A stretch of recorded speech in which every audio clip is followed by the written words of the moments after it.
जाणता राजा शिवाजी महाराज, महामानव डॉक्टर बाबासाहेब आंबेडकर, क्रांतीसूर्य ज्योतिबा फुले, क्रांतीज्योती सावित्रीबाई फुले, छत्रपती शाहू महाराज, पुण्यश्लोक अहिल्यादेवी होळकर, वंदनीय राष्ट्रसंत तुकडोजी महाराज, वैराग्यमूर्ती गाडगे महाराज या सर्व महामानवांना आजच्या या कार्यक्रमाच्या सुरुवातीला या ठिकाणी वंदन करतो।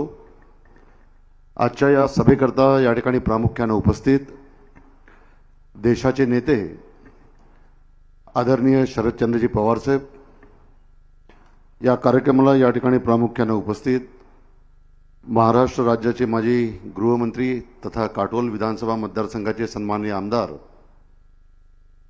अनिल बाबू देशमुख, या मतदारसंघाचे नेते माजी मंत्री हर्षवर्धनजी देशमुख साहेब, या मतदारसंघाचे नेते माजी आमदार नरेशचंद्रजी ठाकरे साहेब, प्रामुख्यानं या ठिकाणी उपस्थित माजी मंत्री रमेशचंद्रजी बंग, विधानसभेचे माजी उपसभापती शरदजी तसरे, या ठिकाणी उपस्थित माजी आमदार प्रकाशजी गजभिये,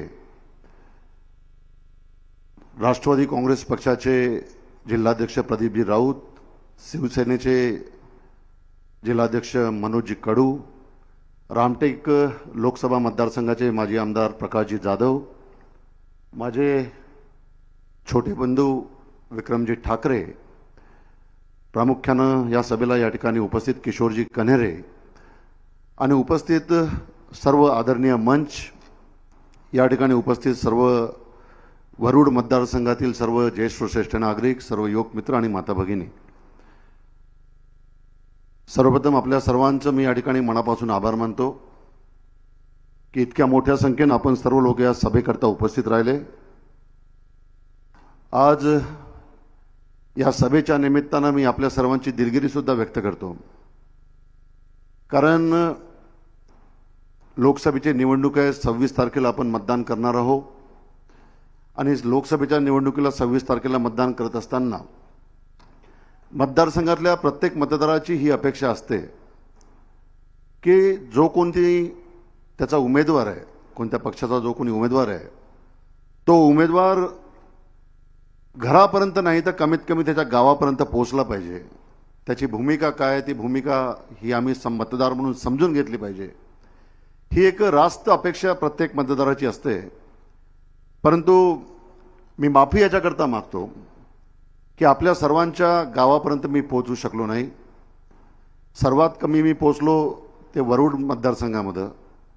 आजचा माझा वरुड मतदारसंघातला हा फक्त दुसरा दिवस आहे, त्यामुळं सर्वात पहिले मी आपली माफी मागतो की मी पोहोचू शकलो नाही आपल्यापर्यंत। आणि उमेदवारी जी माझी आहे ती अतिशय शेवटच्या घटकेला घोषित झाली राष्ट्रवादी पक्षाकडनं। हा मतदारसंघ जर बघितला तर नांदगाव खंडेश्वर पासून तर कोंढाळीपर्यंत इतका मोठा हा मतदारसंघ आहे। या लोकसभेच्या मतदारसंघामध्ये 6 विधानसभेचे मतदारसंघ आहेत, त्यामुळं 2000च्या जवळपास खेडे या सर्व मतदारसंघामध्ये आहे। त्यामुळं कितीही जीवापाड प्रयत्न केले, कितीही केलं, दिवस रात्र जरी फिरलो तरी प्रत्येक गावापर्यंत पोहोचणं सध्या शक्य होणार नाही। आणि आता 26ला आपण मतदान करतो, आपली 20 तारीख आहे, 5 दिवस बाकी आहे। एक दिवस हनुमान जयंतीचा पुन्हा जातोय, त्यामुळे मी सर्वात पहिले तर आपल्या सर्वांची दिलगिरी व्यक्त करतो की मी तुमच्या गावापर्यंत पोहोचू शकलो नाही, त्याबद्दल मला आपण मोठ्या मनानं या ठिकाणी माफ करावं। आणि माफी मागत असताना मी आपल्याला हे सुद्धा सांगतो की जरी अमर काळे 26 तारखेच्या पहिले तुमच्या घरापर्यंत पोहोचू शकला नाही, तरी मात्र 26 तारखेच्या नंतर जेव्हा केव्हा तुम्ही अमर काळेला आवाज द्याल, त्यावेळेला अमर काळे तुमच्या प्रत्येक हाकेला होऊ देण्याकरता तुमच्या सुखदुःखात सामील झाल्याशिवाय राहणार नाही।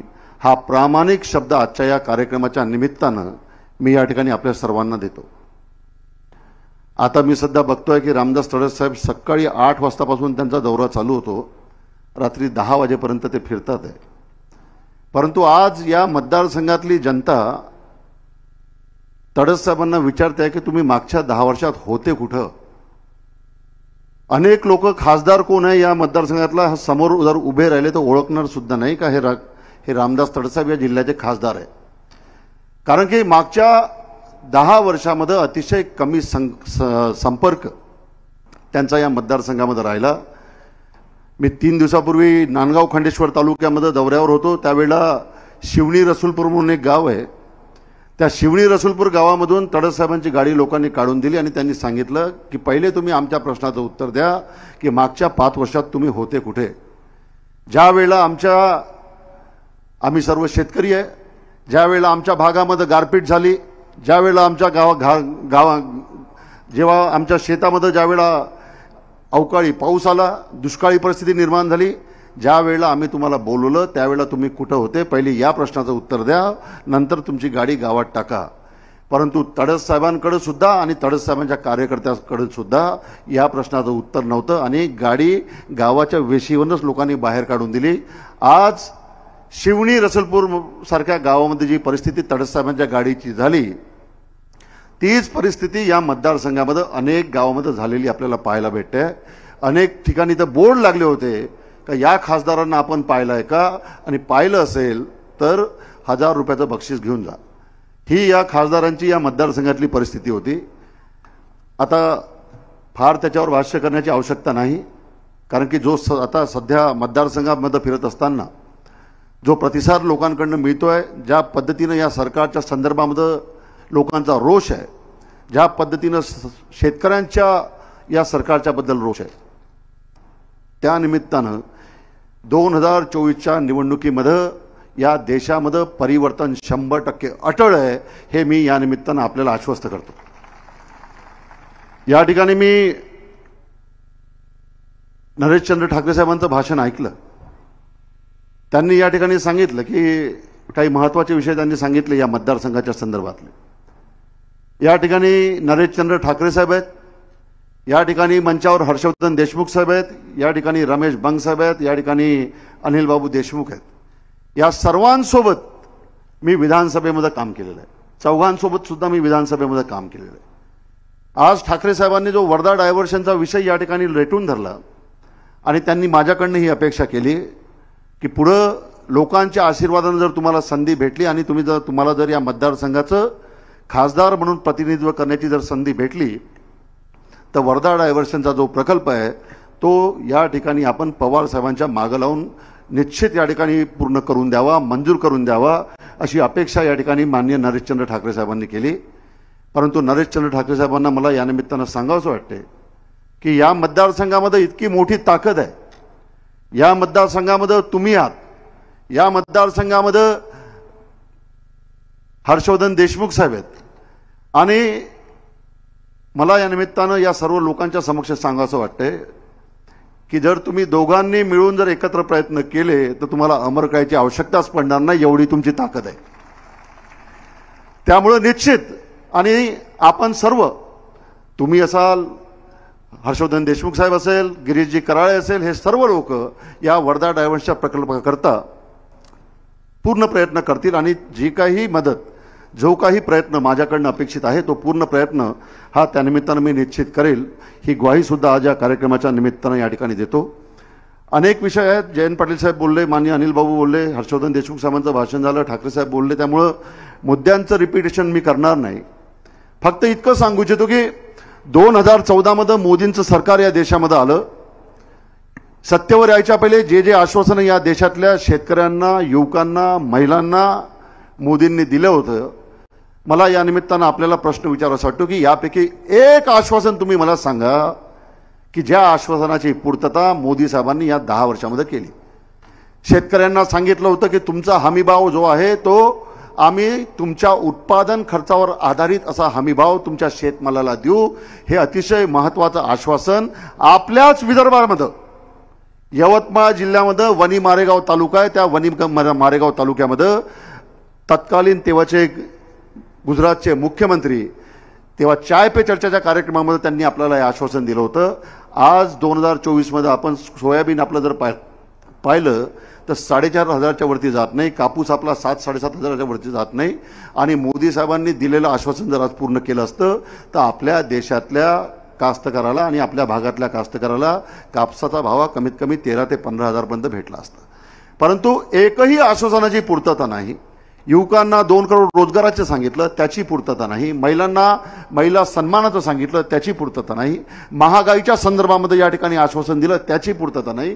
एकाही आश्वासनाची पूर्तता मागच्या 10 वर्षामध्ये झाली नाही, हे आपण लक्षात घ्या। त्यामुळे जो कोणी भारतीय जनता पक्षाचा कार्यकर्ता किंवा नेता तुमच्या घरी जेव्हा मत मागायला येईल त्यावेळेला या देशातला एक जागरूक मतदार म्हणून तुम्ही त्या भारतीय जनता पक्षाच्या नेत्याला किंवा कार्यकर्त्याला पहिले विचारलं पाहिजे आणि सांगितलं पाहिजे, हो आम्ही बीजेपीला मत द्यायला तयार आहोत, परंतु सर्वात पहिले मागच्या 10 वर्षामध्ये तुम्ही काय केलंय, या 10 वर्षातला तुमच्या आश्वासनाचा हिशोब आम्हाला द्या, त्यानंतर मात्र आम्ही तुम्हाला मत द्यायला मोकळं।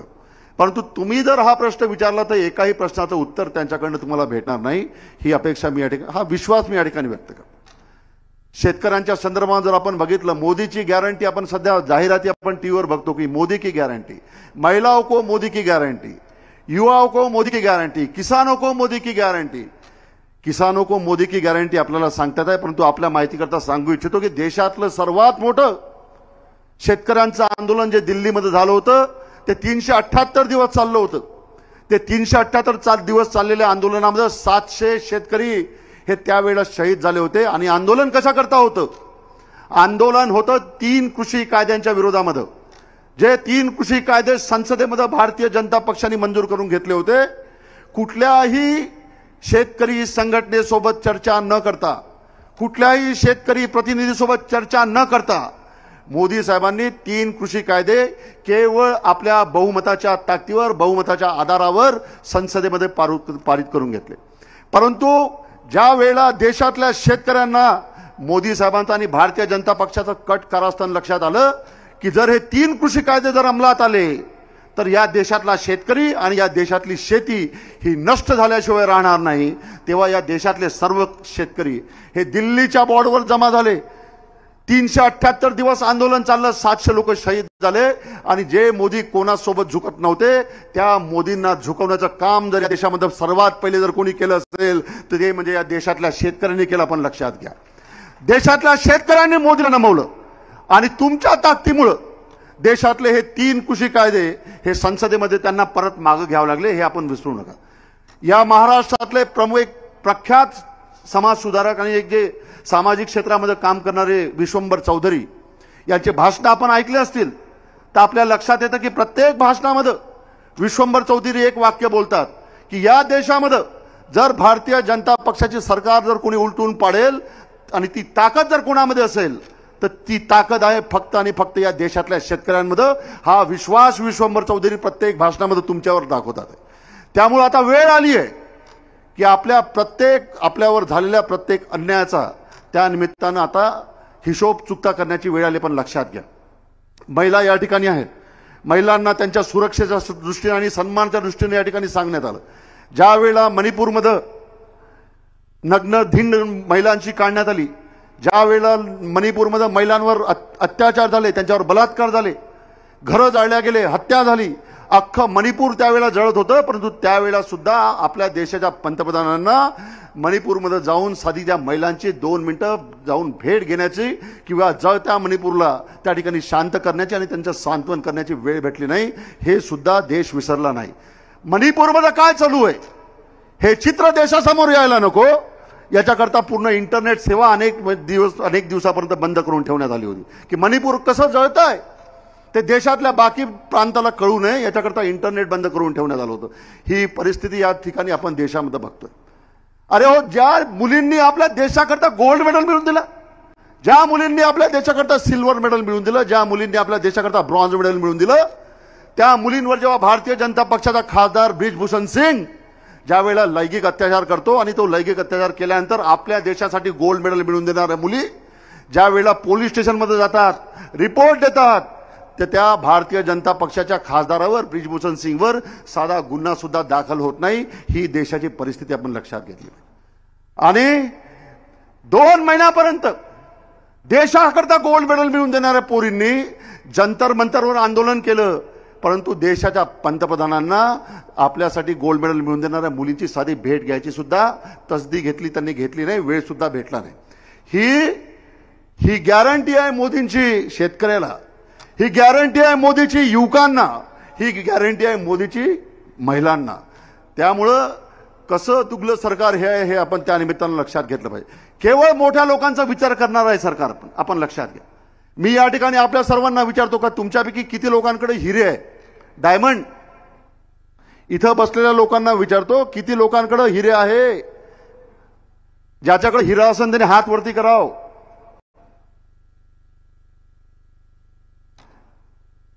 एकाही जवळ हिरा नाही। इथे इतक्या मोठ्या संख्येमध्ये लोक उपस्थित आहे, एकाहीकडे या ठिकाणी बसलेल्या लोकांकडे हिरा नाही आहे। तुमच्याकडे पेन आहे?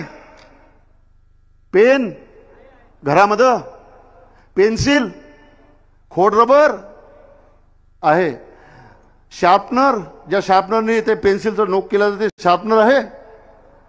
तुमच्या माहितीकरता सांगतो, हिऱ्यावर जीएसटी आहे 1.5%। जो हिरा या ठिकाणी बसलेल्या एकाही व्यक्तीकडे नाही आहे, त्या हिऱ्यावर जीएसटी आहे 1.5%।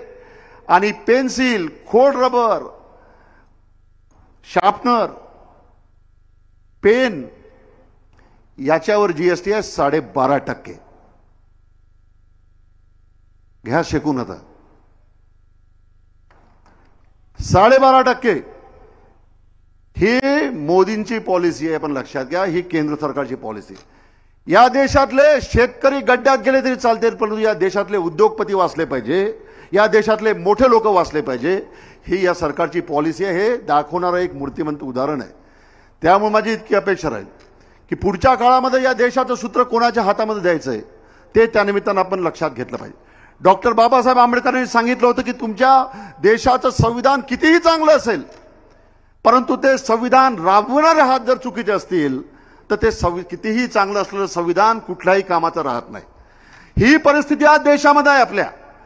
इतकं सुंदर संविधान या देशाचं आपलं आहे की ज्या इतक्या सुंदर देश संविधानावर 140 करोड लोकांचा देश, इतक्या जाती धर्म पंथाचा देश, इतक्या वेगवेगळ्या बोली भाषेचा देश, इतक्या वेगवेगळ्या रूढी परंपरेचा देश अतिशय सुसुधितपणे चालू आहे। त्याचं श्रेय जर कोणाला द्यायचं झालं तर बाबासाहेबांनी दिलेल्या संविधानाला याचं श्रेय द्यावं लागेल। परंतु हे संविधान बदलवण्याची भाषा आज भारतीय जनता पक्षाचे लोक करतात आहे। त्यामुळे माझी इतकी अपेक्षा राहील की जे लोक बाबासाहेबांचं संविधान बदलवण्याची भाषा या देशामध्ये करतात आहे त्यांना या देशातून उकळून फेकण्याचं काम त्या निमित्तानं आपल्याला पुढच्या काळामध्ये करावं लागणार आहे। मला या निमित्तानं पवार साहेबांना या ठिकाणी सांगावंसं वाटतं। पवार साहेबांना पूर्ण महाराष्ट्राची खडनखडे माहिती आहे। मी काही फार जास्त त्याच्यामध्ये सांगण्यासारखं नाही, परंतु साहेबांना सांगू इच्छितो की हा जो बेल्ट आहे, हा बेल्ट हा पूर्ण जास्तीत जास्त संत्रा बागायतदारांचा बेल्ट आहे। अतिशय चांगल्या पद्धतीने संत्रा या ठिकाणी होतो। आणि साहेब मी आपल्याला सांगू इच्छितो, हा बेल्ट अतिशय सधन आहे, अतिशय सधन असा हा बेल्ट आहे। संत्र्याच्या माध्यमातून अतिशय मोठी ताकद या भागामध्ये निर्माण झाली आहे। परंतु मध्यंतरीच्या काही काळामध्ये, मध्यंतरीच्या काही वर्षामध्ये ज्या पद्धतीनं केंद्र सरकारने आयात निर्यात धोरण या ठिकाणी राबविलं त्याचा फटका या भागातल्या सर्व संत्रा उत्पादक शेतकऱ्यांना भेटला। आणि आज या भागातले संत्रा उत्पादक शेतकरी हे आज आर्थिक संकटामध्ये सापडले आहे। ही या इथल्या संत्रा उत्पादक शेतकऱ्यांची व्यथा मी आज यांच्या साक्षीने साहेब आपल्यासमोर मांडतोय। आणि हे सत्य आहे की अतिशय सधन असलेला हा भाग आज केवळ केंद्र सरकारच्या चुकीच्या धोरणामुळे, केवळ केंद्र सरकारच्या चुकीच्या आयात निर्यात धोरणामुळे आज सर्व इथला शेतकरी अडचणीत आलेला आहे। त्यामुळे मला या ठिकाणी आपल्याला सांगावंसं वाटतं की मला या निमित्तानं तळस साहेबांना विचारावंसं वाटतं की ज्या वेळेला संत्र्याचं बाकी सर्व आयात निर्यात धोरण जेव्हा शेतकऱ्यांच्या दृष्टीनं ठरत होतं त्यावेळेला आपल्या जिल्ह्याचे खासदार सन्माननीय तळस साहेब काय करत होते हा प्रश्न मला या सभेच्या निमित्तानं आपल्या सर्वांना विचारावंसं वाटतं। ज्या वेळेला या भागातला संत्रा उत्पादक शेतकरी आर्थिक अडचणींना तोंड देत होता त्यावेळेला आपले संसद, आपले खासदार मान्य तळस साहेब यांनी संसदेमध्ये या संत्रा उत्पादक कास्तकारांच्या बाबतीमध्ये कुठला एक शब्द तरी त्यांनी काढला का हे मला या निमित्तानं तळस साहेबांना विचारायचं वाटतं। आणि काढला जर असेल तर मला त्यांनी क्लिप दाखवून द्यावी, हो की मी संत्रा उत्पादक शेतकऱ्यांची बाजू सभागृहामध्ये मांडली। सरकारने ते मान्य केली नाही मान्य केली तो नंतरचा विषय, परंतु प्रामाणिक प्रयत्न खासदार म्हणून जे करायचे होते ते मी केले असं माझं तळस साहेबांना आव्हान आहे। जर तुम्ही या ठिकाणी वरुड मोर्शी भागामध्ये जर सभा घ्याल तर अमर काळेचं तुम्हाला आव्हान आहे की जे कोणत्या प्रयत्न तुम्ही इथल्या सर्व भागातल्या या संत्रा उत्पादक शेतकऱ्यांकरता केले असेल तर त्याची माहिती तुमचे व्हिडिओज आजकाल भेटतात. तुम्ही संसदेमध्ये काय बोलले, विधानसभामध्ये काय बोलले, त्याचे व्हिडिओज असतात. माझ्याकडे मी विधानसभेमध्ये काय बोललो त्याचा प्रत्येक व्हिडिओ माझ्याकडे आहे.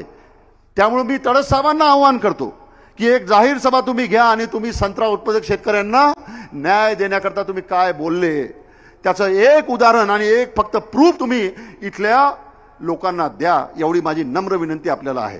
परंतु देऊ शकणार नाही हे तितक्या आत्मविश्वासाने मी सांगतो. कारण की मध्यंतरीच्या काळामध्ये एक ऑडिओ क्लिप आपल्या सर्व लोकांनी ऐकली असेल. त्याच्यामध्ये आमच्या हिंगणघाटमधले एक महाजन नावाचे सरपंच होते. ते तडस साहेबांना बोलले की साहेब ज्या वेळेला शेतकऱ्यांवर चर्चा सभागृहामध्ये चालू होती, संसदेमध्ये चालू होती, तुम्ही बोललेच नाही. त्यावेळेला तडस साहेब त्यांना बोलले की म्हणे अरे काय करावं म्हणे बाबा, संसदेमध्ये विरोधी पक्षाचे लोकच नाही ना म्हणे.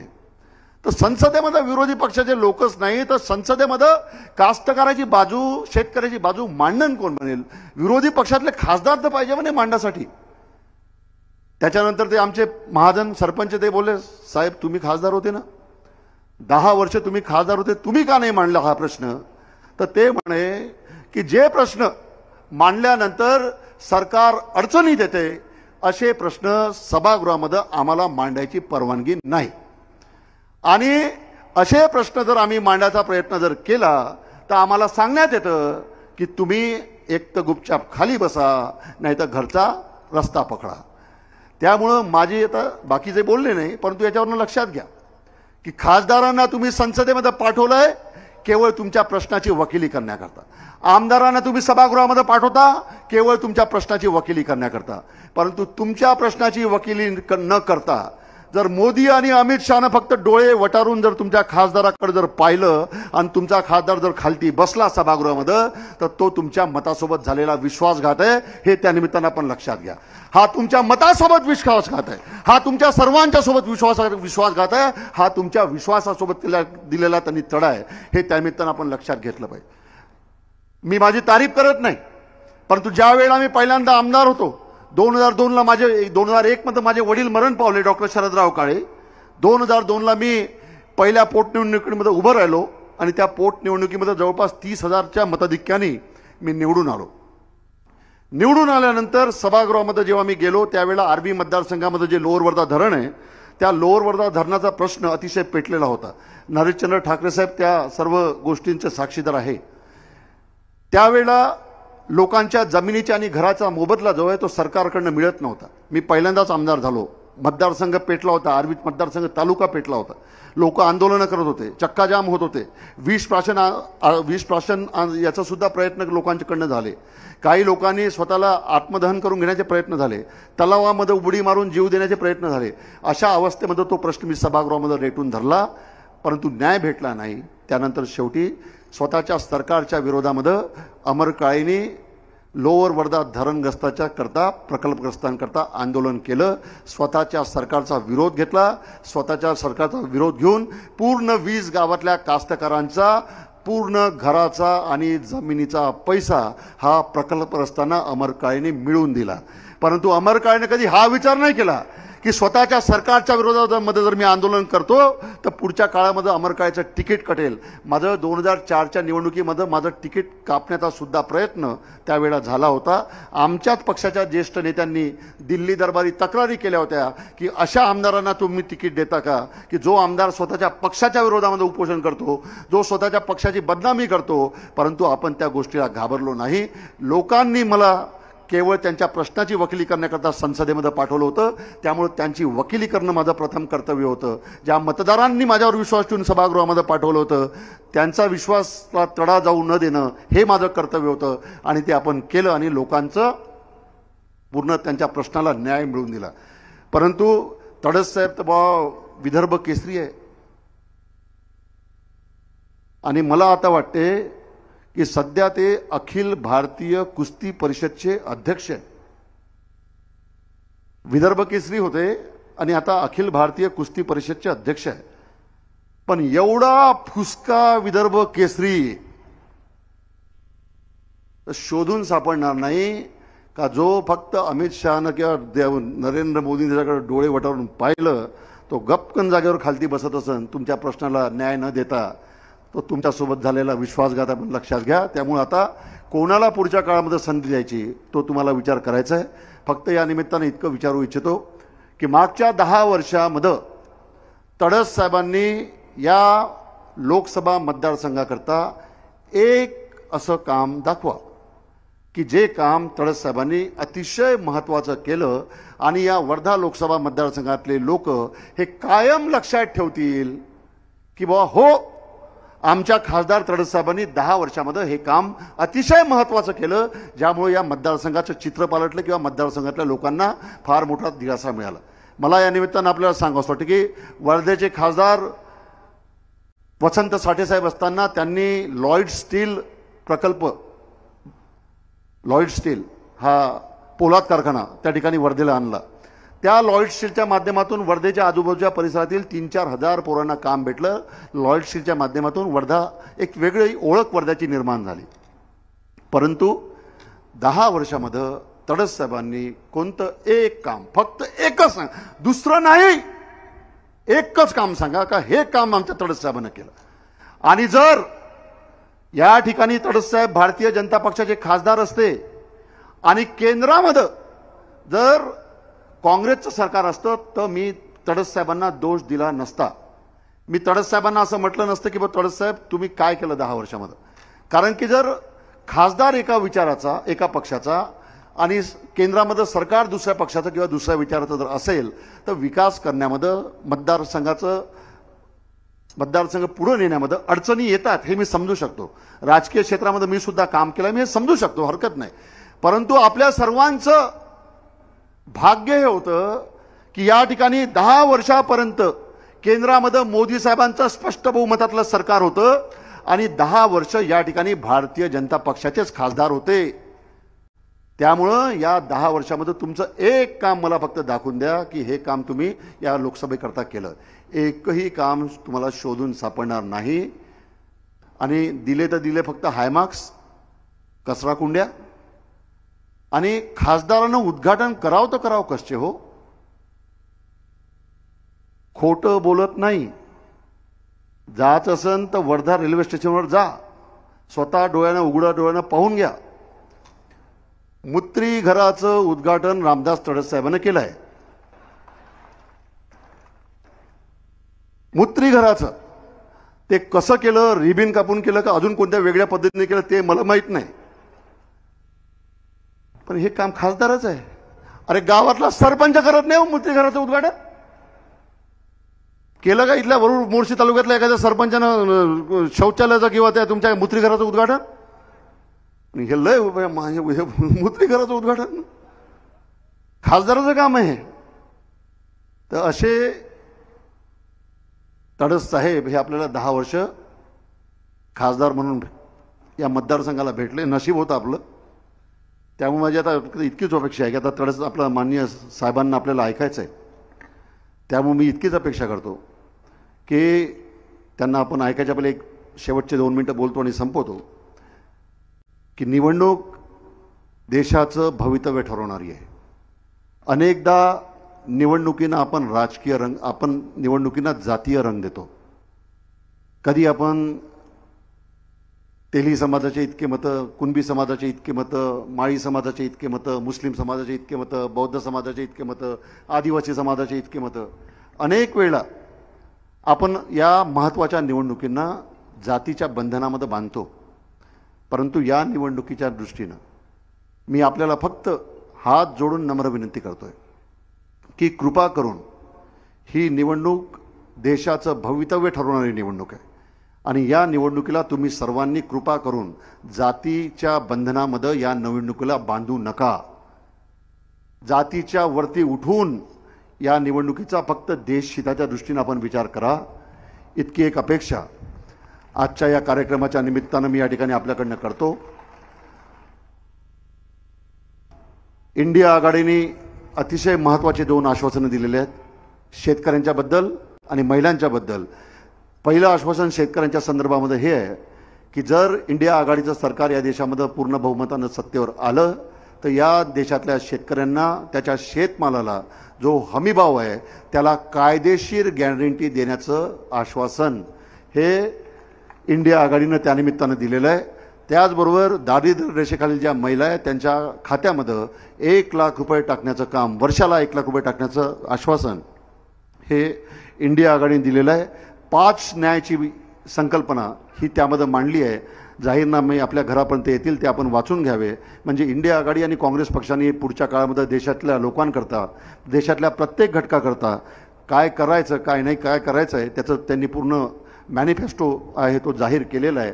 तो मॅनिफेस्टोसुद्धा, तो वचननामासुद्धा आपण वाचून घ्यावा इतकी नम्र विनंती या ठिकाणी करतो. आणि भाषण संपत असताना फक्त इतकाच प्रामाणिक शब्द या ठिकाणी आपल्याला देतो की जरी अमर काळे 26 तारखेच्या पहिले तुम्हाला तुमच्या गावामध्ये दिसला नाही तर 26 तारखेच्या नंतर मात्र जेव्हा केव्हा तुम्ही बोलवाल त्यावेळेला प्रत्येक वेळा अमर काळे तुमच्यासाठी तयार राहील, तुमच्या सुखदुःखामध्ये तयार राहील.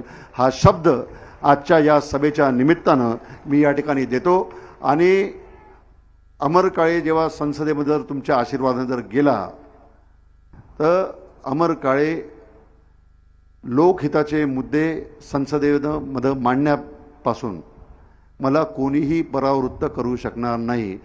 ही आतापर्यंत मोदीची गॅरंटी पाहिली, पण हे अमर काळेची गॅरंटी या लोकांना आहे. ही अमर काळेची गॅरंटी या वर्धा लोकसभा मतदारसंघातल्या लोकांना आहे की अमर काळेला तुमच्या न्यायाचे प्रश्न, तुमचे महत्त्वाचे प्रश्न हे सभागृहामध्ये मांडण्यापासून कोणी परावृत्त करू शकणार नाही. हा शब्द मी या कार्यक्रमाच्या निमित्तानं या ठिकाणी देतो. आणि वंदनीय राष्ट्रसंत तुकडोजी महाराजांनी ग्रामगीतेमध्ये मतदान आणि निवडणूक या संदर्भामध्ये सांगितलं आहे. ग्रामगीतेमध्ये मतदानाच्या संदर्भामध्ये वंदनीय राष्ट्रसंत तुकडोजी महाराज सांगतात की भवितव्य गाव अथवा राष्ट्राचे आपल्या मतावरच साचे, एक एक मत लाख मोलाचे, ओळखावे त्याचे महिमान. हे वंदनीय राष्ट्रसंत तुकडोजी महाराज मतदानाच्या संदर्भामध्ये सांगतात. आणि निवडणुकीच्या संदर्भामध्ये महाराज सांगतात की मतदान नव्हे करमणूक, निवडणूक नव्हे बाजार चुरूक, निवडणूक ही संधी अचूक भवितव्याची. त्यामुळे वंदनीय राष्ट्रसंत तुकडोजी महाराजांना मानणारा हा परिसर आहे. बेनोडा शहीद आपल्या मतदारसंघामध्ये आहे. त्यामुळे माझी इतकीच अपेक्षा राहील की महाराजांना अपेक्षित असलेलं निवडणुकीच्या दृष्टीनं पाहण्याची भूमिका, मतदान करण्याची भूमिका त्यानिमित्तानं आपण सर्वांनी ठेवावी. आणि ही जी निवडणूक आहे ही देश वाचवणारी निवडणूक असल्यामुळं अतिशय जागरूकपणे या निवडणुकीला आपण समोर जावं. फक्त पुन्हा सांगतो की तुमच्या विश्वासाला अमर काळेकडनं कधीही तडा जाणार नाही हा प्रामाणिक शब्द या ठिकाणी देतो. आणि माझ्या लांबलेल्या 2 शब्दांना विराम देतो. धन्यवाद.